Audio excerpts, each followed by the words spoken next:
Hi there. So it's been a dramatic day in the House of Commons as Keir Starmer has been attempting to get his welfare reforms, particularly as they relate to personal independence payment, through Parliament. Just to remind you, the original plan on this was to save £5 billion per year by making the benefit much more difficult to get for all people applying for it. There was then a rollback by the government and they said, well, we're going to protect people who are currently claiming the benefit, but future claimants will be put onto a less generous scheme. And now the whole thing has pretty much fallen apart. And as I understand it, although the picture is quite confused, the current position of the government is that there will be a reform of personal independence payment that will be designed to save some money and try and get people with disabilities back into work with government support. But those reforms will be decided in consultation with disabled people and the government, and there'll be a full review before any of that is implemented. So we've had a pretty comprehensive rollback, but it led to very confused scenes in the House of Commons, and it is surprising that it came to this. And the reason I say that is for two reasons, really. First of all, it's incredibly unusual for a government with a massive majority, for a government that comes to power, particularly with a landslide majority, to lose at all. So if we think back to Tony Blair, he wins the general election in 1997 with a majority of 179 seats and goes on to win another majority in 2001 with 167 overall majority of seats. And across those two parliaments, Blair never loses a vote in the House of Commons. It's only once the majority is diminished in 2005, following that election, that Blair goes on to lose just 3 votes in the House of Commons. So that's the first point. This is a government that has a massive majority and therefore you wouldn't expect them to be struggling to lose votes. The second point is it's incredibly rare for governments to lose votes at this point of trying to pass legislation, at this very early stage. So second reading is the first substantial stage of passing a bill through Parliament.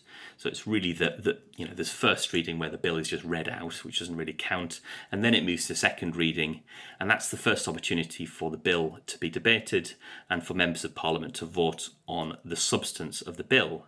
It's incredibly unusual for governments to lose. In fact, it's almost unheard of for governments to lose at second reading. Just to give you an idea, the last time it happened was in 1986 over the Shops Bill. This was Mrs. Thatcher's government, and what they were intending to do was to make it easier for businesses to open on a Sunday. And the reason why the government lost on that bill is because, pretty uniquely, it brought together forces on the left who were concerned that opening businesses on a Sunday would erode workers' rights, and forces on the right who felt that Sundays, for religious reasons, should be a day of rest. And so that bill was defeated at second reading, but that's the last time it's ever happened. So it's surprising that Keir Starmer has faced any trouble at all over trying to pass this bill through Parliament. And it suggests, really, that there is what political journalists might call a febrile atmosphere on the backbenches. In other words, what we are seeing is the early warning signs, or maybe we're a little bit further along than that, some pretty serious warning signs that Labour MPs are not happy. In other words, they're not happy with the direction of travel of the government. And I would say it's pretty evident that it's not just about this bill, it's about the fundamental direction of the government led by Keir Starmer, and this bill has crystallised in those MPs' minds some of the problems that they sense that there are with the overall direction of this government. So they coalesced around their opposition to this bill, but this is a much broader sense that actually there needs to be a fundamental change in direction from the Starmer government. So why is there such a febrile atmosphere on the backbenches? Well, I think there are two big reasons for this. First is Starmer's personal popularity, and second is the popularity of the Labour Party as a whole. So if we start with Starmer, again, going back to precedent here, it's pretty unusual for a Prime Minister just a year into their time in power to be this unpopular. You might point to Margaret Thatcher after the 1979 election, as she was trying to increase interest rates and cut public spending using monetarism to try and bring down inflation. Well, that made her really unpopular because, of course, it destroyed industry and drove up unemployment. It was incredibly painful medicine. And of course, she goes on to say the lady's not for turning, and eventually the medicine works, which might be what Starmer is hoping will happen. But if we compare Starmer to more recent prime ministers, so Tony Blair, for example, the most recent Labour Prime Minister, well, a year in, Blair was really at the height of his popularity. And even someone like Cameron, who was coming to power to implement something which should have been pretty unpopular, and which would go on to lead almost to a double-dip recession. If you remember, in those early Cameron years, they were really trying to push ahead fast with austerity, making big spending cuts and tax rises, a recipe for unpopularity. George Osborne, I remember, at some point was booed at the Olympics. You know, these were not moments where the Conservative Party were particularly popular. You had the Occupy movement and all of that going on as well around the same time, and yet Cameron was kind of middling in the polls. Well, Keir Starmer, by contrast, is minus 56 in terms of his net satisfaction. So this is a man who is deeply unpopular. And lots of commentators on this will say that lots of people haven't made up their minds yet.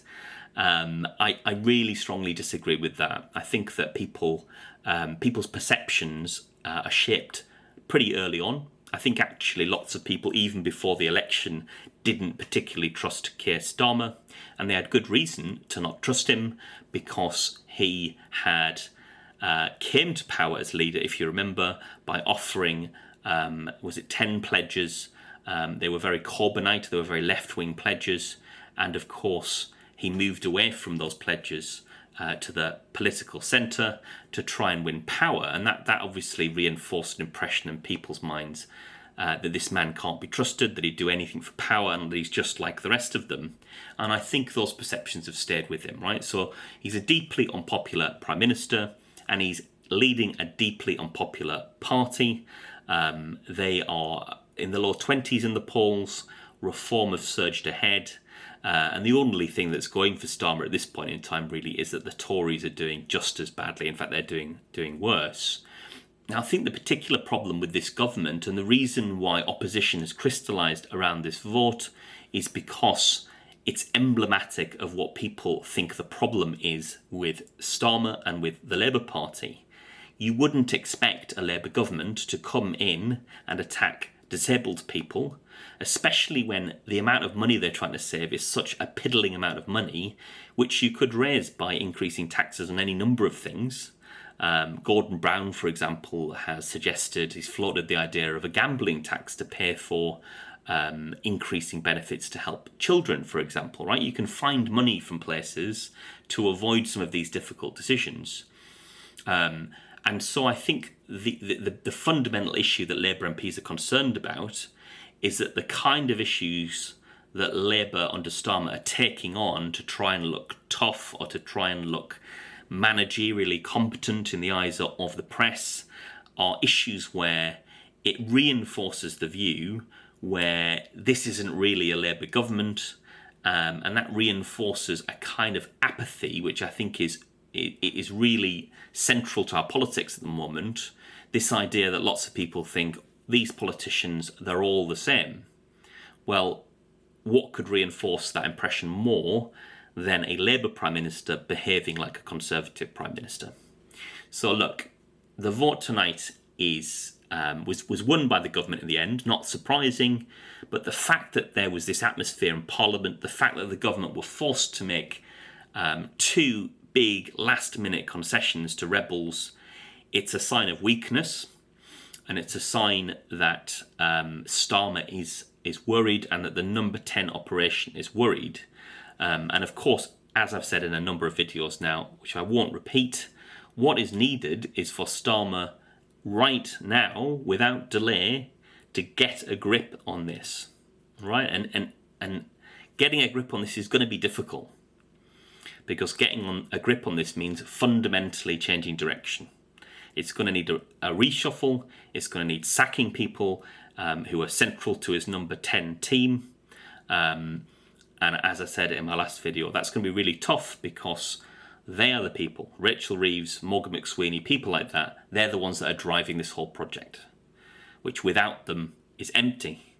So I don't see any of that happening, but if I was advising Keir Starmer, I'd say, look, you've got to change course now, you've got to change course quickly.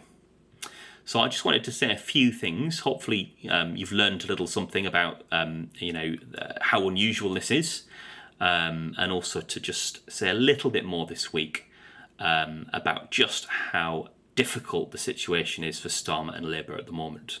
I'll leave it there. Hope you enjoyed the video. If you did, please like and subscribe to the channel. If you really liked it, maybe you want to join as a member. But anyway, goodbye and best wishes.